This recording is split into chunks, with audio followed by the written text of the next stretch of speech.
All right, we're here with head coach Tony da Luz as the Deacons prepare to play Florida State in their ACC opener on Thursday night. Tony, first of all, you guys started the season 6-1 through your first 7 games. What's been your impression of how the team's played to start the season?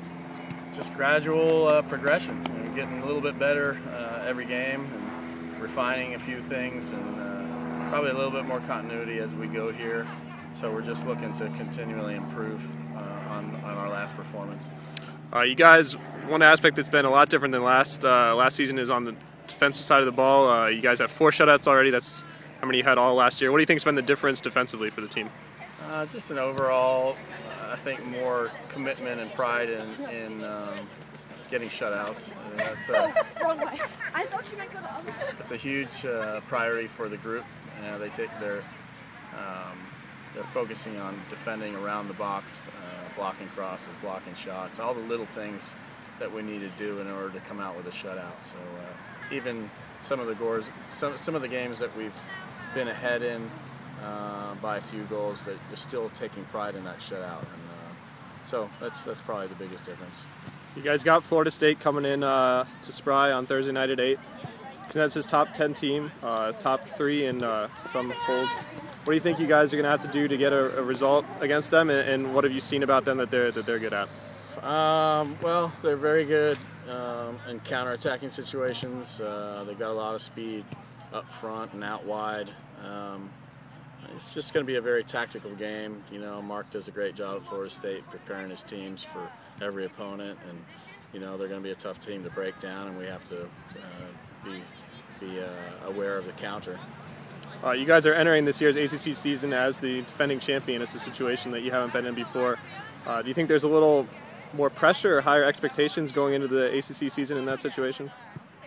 I don't think there's higher expectations. I think it's just a realization last year that we're able to do it, that we're able to win a championship, that we're able to beat good teams. So that's the only difference. I don't think there's any added pressure or added expectations. All right, thanks a lot, Tony. All right, we're here with senior defender Amanda Howell.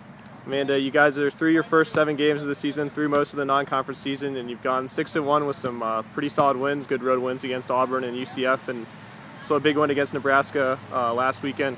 How do you think you guys have played to start the season? Well, 6-1, that just shows us how we've been playing.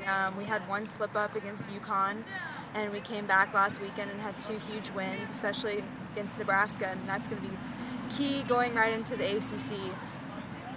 You guys are starting the ACC season on Thursday. This is going to be your 4th trip through the ACC. What's different about playing ACC teams than playing non-conference teams? Well, looking at the ACC teams, usually almost all of them are in the top 25 throughout the whole year.